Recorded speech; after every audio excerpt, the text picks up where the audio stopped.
les deux membres du gouvernement ont donné des éclaircissements sur les préoccupations ayant trait au processus de paix et au secteur de la culture lors de ce grand oral hier au Centre international de conférences de Bamako. Le ministre de la Réconciliation, de la Paix et de la Cohésion nationale, chargé de l'accord pour la paix et la réconciliation nationale, a été le premier à passer devant le CNT. Le colonel-major Ismaël Ouagué répondait aux questions d'Amadou Keïta, sur l'état de mise en œuvre de l'accord pour la paix, les difficultés rencontrées, les actions envisagées pour sa relecture, les dispositions prises pour ramener l'entente entre les populations de la région de Kaï et asseoir une paix durable dans celle de Mopti et Ségou, etc.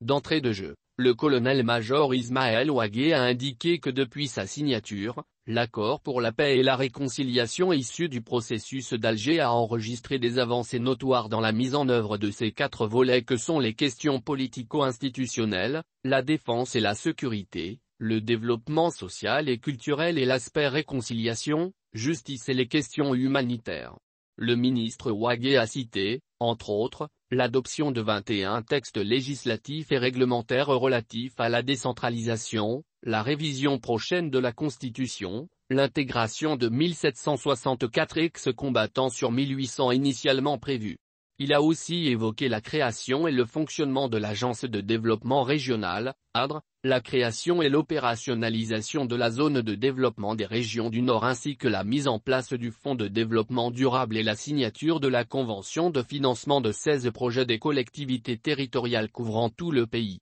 D'autres réalisations concernent la tenue de la conférence d'entente nationale en 2017, l'adoption de la loi d'entente nationale et des textes relatifs à la politique nationale de réparation au niveau du gouvernement. Malgré les avancées, le ministre Ouagué a reconnu toutefois des difficultés qui sont liées notamment à la révision constitutionnelle, au concept de l'armée reconstituée, aux questions des quotas des ex-combattants pour le DDR, à la faiblesse des ressources financières. Délocalisation de l'INA. Quant au ministre de l'Artisanat, de la Culture, de l'Industrie hôtelière et du Tourisme, il répondait aux questions de Rahamata Diaouré sur le projet de Grand Théâtre à Bamako, les contours de la délocalisation de l'Institut National des Arts, INA, le décaissement du fonds de soutien aux artistes dans le contexte de la Covid-19, etc. À ce propos, Andogoli Guindo a signalé que son département avait initié le projet de Grand Théâtre à Bamako bien avant la visite du président turc en 2018. Cela, dans le cadre de la mise en œuvre du document de politique culturelle nationale dont l'un des axes majeurs porte sur le renforcement et le développement des infrastructures culturelles. Le ministre Guindo ajoutera ensuite que son département a, en 2017, initié ce projet dont le site devrait concerner une superficie d'environ 10 hectares. Et à l'époque, c'est le flanc de la colline aux abords du conservatoire des arts Balaf à Soké-Kouyaté qui avait été indiqué au ministère. Cependant, il dira que le ministère de l'Environnement a rappelé que la zone est indisponible, car située dans la forêt classée de Koulouba. Il a fait savoir que son département s'est finalement rabattu sur la place du cinquantenaire pour ce projet. Pour ce qui concerne l'INA, le ministre Guindo a précisé que dans sa quête de site pour accueillir la nouvelle école, son département a sollicité et obtenu du ministère des Domaines,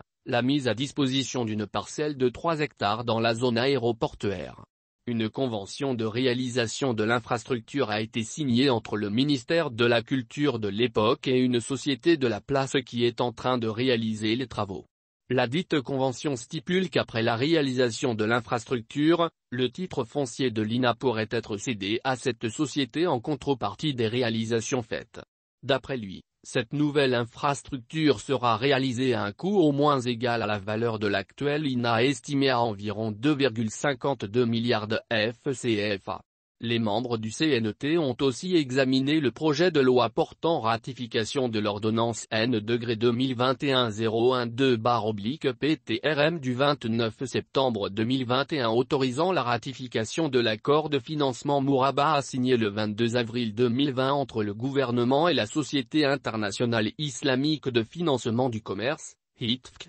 concernant l'achat de produits pétroliers et leur vente à notre pays. Le dit projet de loi, défendu par le ministre des Mines, de l'Énergie et de l'Eau Lamine Sédou Traoré, a été adopté par 101 voix pour, 0 contre et 0 abstention.